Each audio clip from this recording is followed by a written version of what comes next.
సంగారెడ్డి పట్టణానికి 7 కిలోమీటర్ల దూరంలో ఉన్న మంజీరా ఆనకట్టనైతే చూడడానికి అయితే వచ్చేసాము. హైదరాబాద్ పట్టణానికి మంచినీళ్లు అందించే నదుల్లో మంజీరా నది ఒకటి. ఈ మంజీరా నది పైన ఉన్న ఆనకట్టలో ముఖ్యమైనది ఈ కల్పగురు వద్ద ఉన్న మంజీరా డ్యాము. ఈ డ్యామ్ చుట్టుపక్కల చూడవలసిన ప్రదేశాలు వన్యప్రాణుల అరణ్యం ఒకటి, ముసళ్ళ లేక్. ఇప్పుడైతే ముసళ్ళ లేక్ దగ్గరికి అయితే మేము వెళ్తున్నాము. చూడండి, దాంట్లో చాలా ముసళ్ళు ఉంటాయంట, దాదాపు 60 పైగా ముసళ్ళు ఉంటాయంట. ఎన్ని ఉన్నాయో చూద్దాం, ఇప్పుడు మనకు కనిపిస్తాయా లేవో కూడా చూద్దాం, పదండి. ఇక్కడ మంజీరా డ్యామ్ నుంచి వచ్చే వాటర్లో అయితే మొసళ్ళు ఉన్నాయంట. మేము అంటే నిజంగా నమ్మలేదు, అక్కడైతే చిన్నది మాకు కనిపించింది. చూడండి, ఒక్కొక్కటి అయితే ఇంకా పెద్ద పెద్దవి ఉన్నాయంట. దీంట్లోకి అయితే ఎవ్వరు దిగొద్దని హెచ్చరికలు అయితే ఉన్నాయి. అందుకే మేము దూరంకి వెళ్ళి అయితే చూస్తున్నాము. కనిపించవేమో అనుకున్నాం కానీ ఒక చిన్న పిల్ల అయితే కనిపిస్తుంది. చూడండి, అక్కడ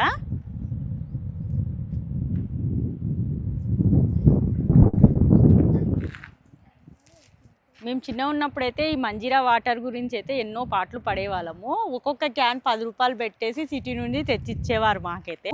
ఒక క్యాన్ 5-6 రోజులు చేసుకునే వాళ్ళము ఈ మంజీరా వాటర్ని.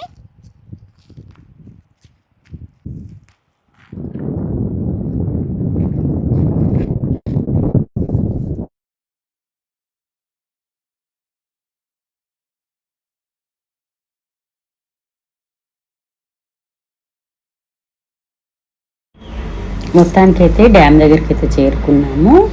ఎంతో అద్భుతంగా ఉంది చూడండి. గేట్లు అన్నీ ఓపెన్ చేసి లేవు, ఒక గేట్ మాత్రం కొంచెం ఓపెన్ చేసినట్టు కనిపిస్తుంది. దాంట్లో నుంచి అయితే వాటర్ వస్తున్నాయి. ఇక్కడ వర్షాకాలము చలికాలం వచ్చినట్టయితే బోటింగ్ కూడా ఉంటుంది. ఇప్పుడు ఎండాకాలం కాబట్టి బోటింగ్ సౌకర్యం అయితే లేదు. మన హైదరాబాద్ నగరానికి అయితే వాటర్ సప్లై అనేది ఇక్కడ నుంచే అవుతుంది.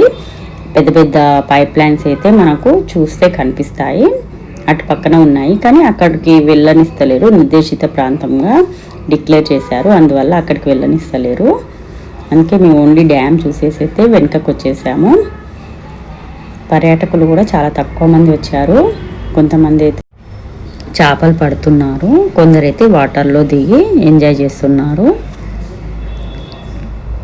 సంగారెడ్డికి వెళ్ళినట్లయితే ఈ మంజీరా డ్యామ్ని తప్పకుండా చూడండి.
మా వీడియో నచ్చినట్టయితే లైక్ చేయండి, షేర్ చేయండి, సబ్స్క్రైబ్ చేసుకోండి. Thank you for the watching.